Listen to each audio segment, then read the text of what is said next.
Good morning friends, आपके अपने channel रोज़गार विद धर्मेंद्र में आपका स्वागत है। आज हिंदी की क्लास 6 है और इसमें हम लोग उपसर्ग जो है और प्रत्यय है उसके बारे में डिस्कशन करेंगे। आज जो है वो उपसर्ग के क्वेश्चन लिए गए हैं और यह जो बहुत ही महत्वपूर्ण उपसर्ग हैं उससे लिए गए हैं जो परीक्षाओं में पूछे गए हैं। और अगर आप हिंदी का जो यह पर डे इस चैनल पे RWD पे कराया जा रहा है, अगर पर डे आप इसका क्लास करते हैं और PDF से लर्न कर लेते हैं तो आपके हिंदी के कोई भी क्वेश्चन छूटने वाले नहीं हैं। सेम क्वेश्चन यहीं से मिलेगा। अगर आपको नया क्वेश्चन देखने को मिलता है तब भी इसमें ट्रिक्स बताए जा रहे हैं, उसके माध्यम से आप उसको भी कर लेंगे। कुछ क्वेश्चंस होते हैं जो नए होते हैं तो उसका भी आप इलाज है इसमें कि वह क्वेश्चन आप कर लेंगे। अगर इन क्वेश्चनों को आप बना ले रहे हैं, इसके साथ जो डिस्क्राइब किया जा रहा है वह ध्यान से सुन रहे हैं, तो आप आगे के नए क्वेश्चन को भी बना लेंगे उपसर्ग से। चलते हैं बिना किसी देरी के अपने पहले क्वेश्चन पे। पहला है हमारा, प्रख्यात में कौन सा उपसर्ग है? ऑप्शन नंबर ए है प्र, बी है प्व, सी है पर और डी है तो प्रख्यात में जो उपसर्ग है वह है ऑप्शन नंबर ए प्र। इसमें प्र उपसर्ग है और ख्यात क्या है आपका? मूल शब्द। इसमें यह भी पूछता है, यह ध्यान रखिएगा कि इसमें मूल शब्द क्या है। इस क्वेश्चन में तो आपको उपसर्ग पूछा है लेकिन यह भी पूछता है कि प्रख्यात दे दिया, पूछा कि इसमें मूल शब्द क्या है? ख्यात है। क्या है मूल शब्द? ख्यात। यानी प्रधन ख्यात, ख्यात में हम प्र जोड़ दिए तो प्रख्यात हो गया। और उपसर्ग जुड़ने से जो मूल शब्द है उसका अर्थ बदल जाता है। यह ध्यान रखिएगा कि जो मूल शब्द है अगर उसमें हम उपसर्ग जोड़ दें तो उस मूल शब्द का अर्थ चेंज हो जाएगा, उल्टा या सीधा कुछ भी हो सकता है, चेंज हो जाएगा।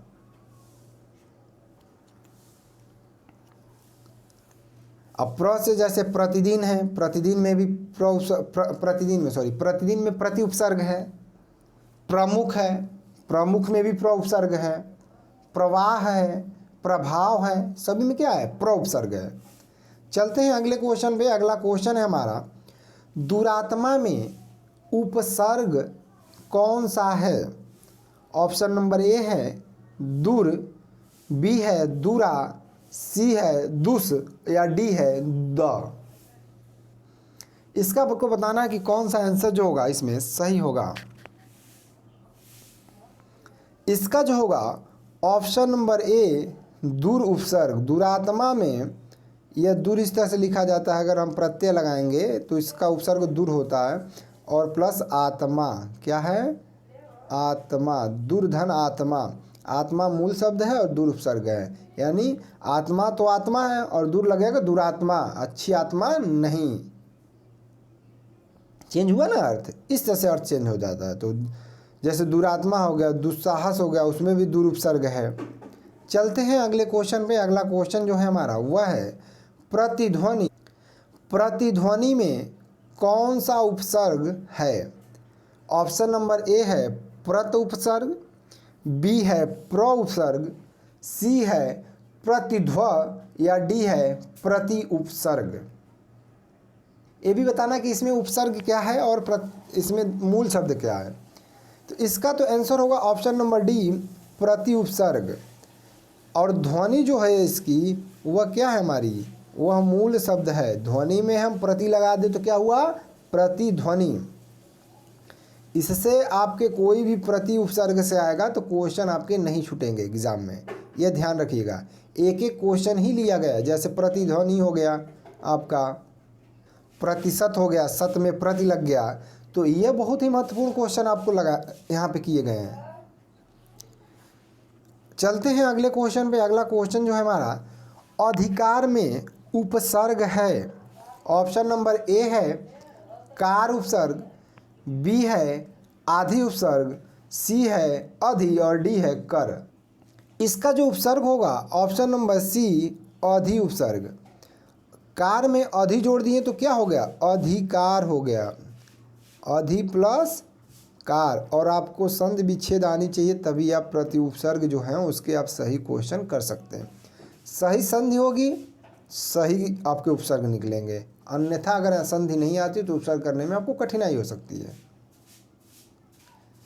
जैसे आपका भी है अधिकार और है, इससे नहीं, अधि से जितने भी उपसर्ग हैं वो आप कर पाएंगे, कोई दिक्कत नहीं होगी। चलते हैं, आपका अगला क्वेश्चन है कि प्रति उपसर्ग किस भाषा में आया है। ऑप्शन नंबर ए है अंग्रेजी, ऑप्शन नंबर ए है अंग्रेजी, बी है हिंदी, सी है संस्कृत या डी है फारसी। तो आपको बताना है कि जो प्रति उपसर्ग है किस भाषा का उपसर्ग है, आपको अंग्रेजी, हिंदी, संस्कृत या फारसी। आपको ये भी याद होना चाहिए कि जो हिंदी है उसमें 20 उपसर्ग होते हैं। कितने वर्ग होते हैं? 20 उपसर्ग होते हैं।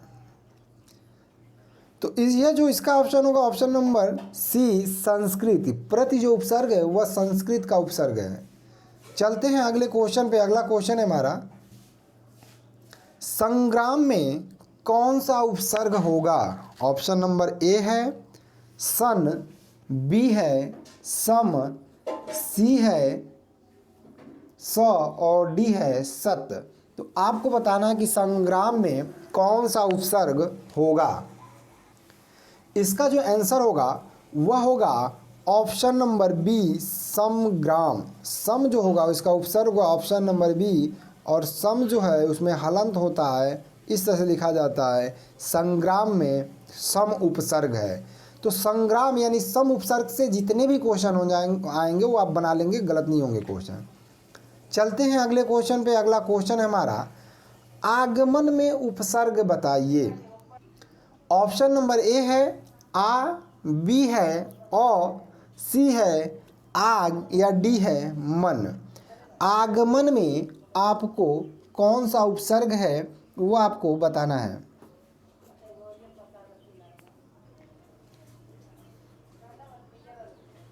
इसका जो ऑप्शन होगा ऑप्शन नंबर ए आ जो होगा इसमें उपसर्ग है आ। ऑप्शन नंबर ए जो होगा वो आपका सही होगा। आगमन में आ उपसर्ग है और गमन इसका मूल शब्द है। अगली बार पूछा था कि खिलाड़ी में कौन सा मूल शब्द है। यूपीपी का जो परीक्षा हुआ था उसमें पूछा था खिलाड़ी में कौन सा मूल शब्द है। उसमें खेल दिया था और खिलाड़ी दोनों दिया था। तो उसमें क्या होगा, खेल होगा मूल शब्द और ई जो होगा खी वह उपसर्ग हो जाएगा। चलते हैं अगले क्वेश्चन पे। अगला हमारा क्वेश्चन है, दुकाल में कौन सा उपसर्ग है। ऑप्शन नंबर ए है हिंदी, बी है अरबी, सी है फारसी या डी है उर्दू। आपको बताना है कि दुकाल में कौन सा उपसर्ग है। Option number A Hindi, B अरबी, सी फारसी या डी उर्दू। तो इसका ऑप्शन होगा ऑप्शन नंबर ए दुकाल में जो दू उपसर्ग है, कौन सा उपसर्ग है दू, यह कौन सा है, हिंदी का उपसर्ग है। चलते हैं अगले क्वेश्चन पे। अगला क्वेश्चन है हमारा, निर उपसर्ग नहीं है, यानी निम्नलिखित में निर उपसर्ग नहीं है, निर उपसर्ग का प्रयोग नहीं हुआ है। आपको बताना है कि किस में जो ऑप्शन दिया है आपको।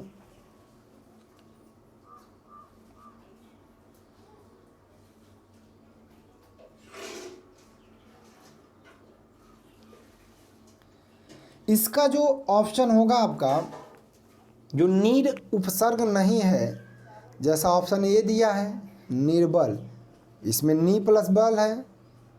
और क्या पूछा आपको है निर्बल, तो निर्बल में क्या हो जाएगा, निर्बल में जैसा कि आप करेंगे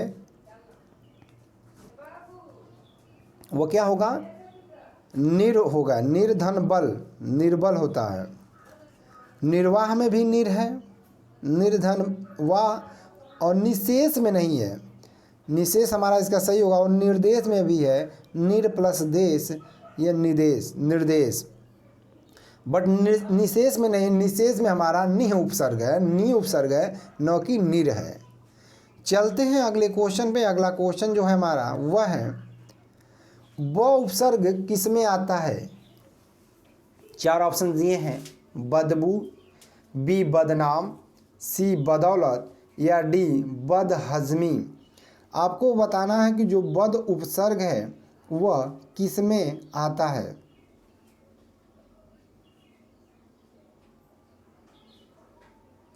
सॉरी, ब उपसर्ग है इसमें, तो ब उपसर्ग किस में आता है आपको ये बताना है।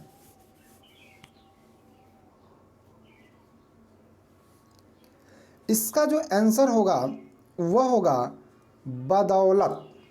ऑप्शन नंबर सी, ब उपसर्ग यानी दौलत में हम ब जोड़ देंगे तो क्या हो जाएगा, बदौलत। यानी दौलत तो सही सेंस में हो जाता है, बदौलत मतलब दूसरे पे आश्रित, यानी ब उपसर्ग जोड़ते ही इसका अर्थ चेंज हो गया, यानी बदौलत ब उपसर्ग है। चलते हैं अगले क्वेश्चन पे। अगला क्वेश्चन है हमारा वह है समीप, छोटा तथा गौण के अर्थ में कौन सा उपसर्ग आता है। यानी उस उपसर्ग का नाम बताना है जो ऑप्शन में दिया है कि जिसका अर्थ होता है समीप, छोटा या गौण। ऑप्शन नंबर ए है उप, बी है उ, सी है उत और डी है उर उपसर्ग। तो आपको बताना है कि किस उपसर्ग का अर्थ समीप, छोटा तथा गौण होता है। तो इसका ऑप्शन नंबर ए होगा उप जो है आपका, इसका जो अर्थ होता है समीप, छोटा और गौण होता है। चलते हैं अगले क्वेश्चन पे। अगला क्वेश्चन जो है हमारा वह है अनुवाद। अनुवाद में उपसर्ग है ऑप्शन नंबर ए अ, बी है अनु, सी है अन और डी है अने। तो अनुवाद में आपका उपसर्ग बताना है कि कौन सा उपसर्ग होगा। अनुवाद जो है उसमें जो उपसर्ग होगा वो ऑप्शन नंबर सी होगा अनु, अनुधन वाद।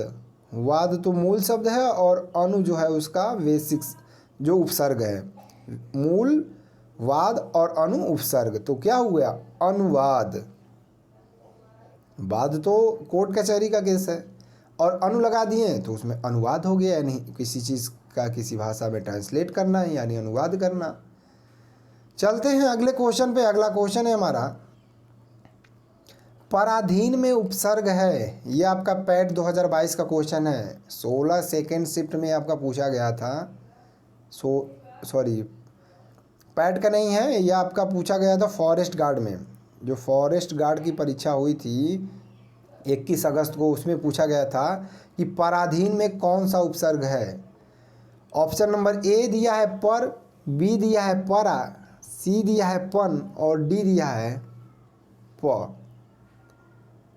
अधिकांशतः बच्चे 50% बच्चे इसको गलत किए थे क्योंकि वह डायरेक्टली किए पराधन अधीन। तो पराधन अधीन नहीं होता है, परधन अधीन होता है।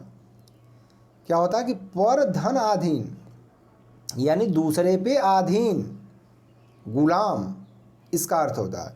तो ऑप्शन नंबर ए जो दिया है वह सही होगा, पर उपसर्ग, पर धन अधीन पराधीन होता है। काफ़ी बच्चों ने इस क्वेश्चन को गलत किया था, तो आपको ध्यान रखिएगा कि पूरा क्वेश्चन चारों पढ़ने हैं। ऑप्शन जो है वो आपको चारों ऑप्शंस पढ़ने हैं। चलते हैं अगले क्वेश्चन पे। अगला उपसर्ग का क्वेश्चन है आपका परा उपसर्ग का अर्थ है। ऑप्शन नंबर ए है बाहर, बी है भीतर, सी है उल्टा या डी है सीधा। तो इसका आंसर जो होगा वह होगा उल्टा। परा उपसर्ग का अर्थ जो होता है वह उल्टा होता है यानी विपरीत। चलते हैं अगले क्वेश्चन पे। अगला जो क्वेश्चन है हमारा उपसर्ग को कहते हैं शब्द, पद, वाक्यांश या शब्दांश। तो आपको बताना है कि उपसर्ग को क्या कहा जाता है। इसका जो आंसर होगा ऑप्शन नंबर डी होगा आपका शब्दांश। यानी जो उपसर्ग है उसको हम शब्दांश कहते हैं और जो पूरा हो जाता है वह वाक्य बन जाता है। उपसर्ग को शब्दांश कहते हैं और प्रत्यय को भी शब्दांश कहते हैं, यह ध्यान रखिएगा। चलते हैं अगले क्वेश्चन पे। अगला जो क्वेश्चन है हमारा वह है, किस शब्द में उपसर्ग नहीं है? पराजय, ओढ़ना, सी अपवाद या डी प्रभाव। क्वेश्चन बड़ा ध्यान से करना होगा, बहुत ध्यान से करना होगा। आपको बताना है कि किस में उपसर्ग नहीं है। नहीं का तो पढ़ना होगा। यहाँ से क्वेश्चन काफ़ी गलत होते हैं। बच्चे को तो आता है कि क्वेश्चन ये उसने पढ़ा है और सही कर देगा, बट नहीं के चक्कर में वो क्वेश्चन क्या होता है, रॉन्ग हो जाता है। तो आपको बताना है कि किस शब्द में उपसर्ग नहीं है, ये आपको बताना है।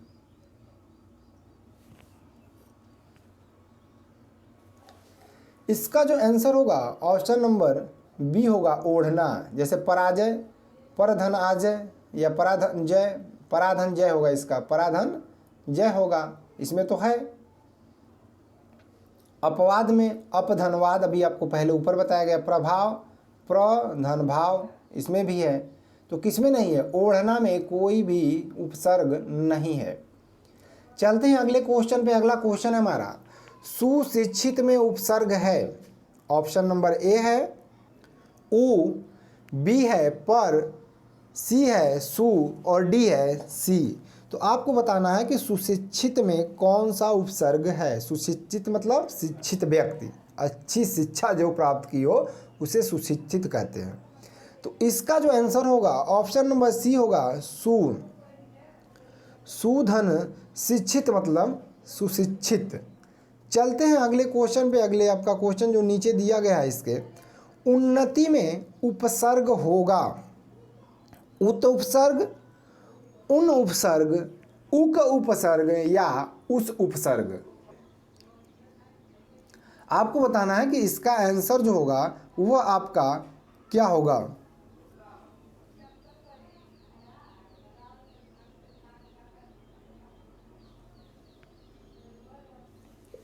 इसका जो आंसर होगा ऑप्शन नंबर ए होगा, उत्धन्नति, यानी उत्धन इस तरह से होगा और धन्नति यानी उन्नति, उन्नति हो जाएगा। उत्धन्नति बराबर उन्नति। ऑप्शन नंबर ए जो होगा वह सही हो जाएगा। चलते हैं अगले क्वेश्चन पे। अगला क्वेश्चन है, अव्यागत में उपसर्ग है? ऑप्शन नंबर ए है अभी, बी है अनि, सी है अति या डी है आड़ी। आपको बताना है कि अभ्यागत में कौन सा उपसर्ग है आपका। तो इसका ऑप्शन होगा ऑप्शन नंबर ए, अभिधन आगत बराबर अव्यागत। अभिधन आगत बराबर अव्यागत, यानी अभ्यागत में जो है वह अभी उपसर्ग है।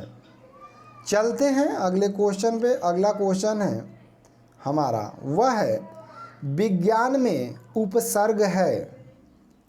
वी,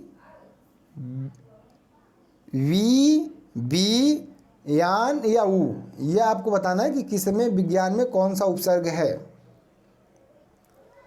इसका जो ऑप्शन होगा ऑप्शन नंबर बी सही होगा, वी धन ज्ञान बराबर विज्ञान होता है। वी धन ज्ञान बराबर क्या होता है? विज्ञान। तो बी उपसर्ग इसमें है वी, और ऑप्शन नंबर बी इसका सही होगा। चलते हैं अगले क्वेश्चन पे। अगला क्वेश्चन जो है हमारा वह है, अति निद्रा में उपसर्ग है? ऑप्शन नंबर ए है अति, बी है आड़ी, सी है आप या डी है अप। तो आपको बताना है कि अति निद्रा में कौन सा उपसर्ग होगा। इसका आंसर जो होगा वह ऑप्शन नंबर ए होगा, अति। अति धन निद्रा बराबर अति निद्रा, और इसका अर्थ हो जाएगा बहुत सोने वाला। अति धन निद्रा आपका क्या हो जाएगा? अति निद्रा यानी बहुत सोने वाला।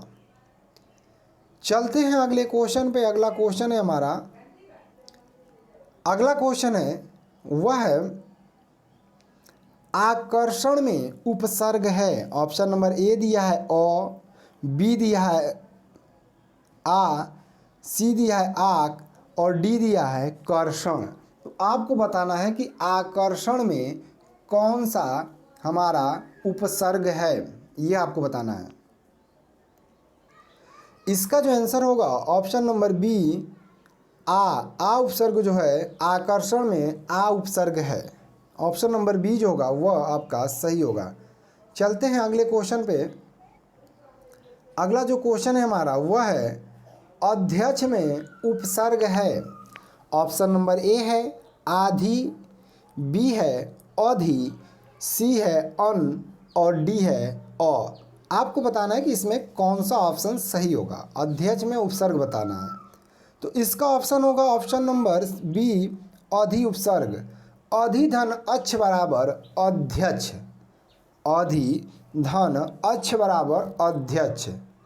तो ऑप्शन नंबर बी जो होगा वह आपका सही होगा, अधि धन अक्ष। चलते हैं अगले क्वेश्चन पे। अगला क्वेश्चन है हमारा निकृष्ट में उपसर्ग है। ऑप्शन ए है नी, बी है छोटी नी का मात्रा इस पे लगा है और पहले पे बड़ी का, फिर है निर या फिर है निर। तो आपको बताना है कि बहुत ही क्लोज ऑप्शन है, आपको बताना है कि कौन सा सही होगा। इसका जो आंसर होगा ऑप्शन नंबर ए जो है आपका नी दिया हुआ है, नी उपसर्ग होगा। ऑप्शन नंबर ए वो आपका सही होगा। चलते हैं अगले क्वेश्चन पे। अगला क्वेश्चन है वह है पर्यावरण में उपसर्ग है। परी, बी पारी या सी परी या डी पनी। तो आपको बताना है कि पर्यावरण में कौन सा उपसर्ग है।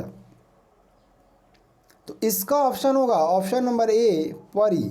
परिधन आवरण बराबर क्या होता है, पर्यावरण। आवरण, आवरण आप जानते हैं किसी चीज़ का ओटा, यह होता है पर्यावरण। तो परिधन आवरण।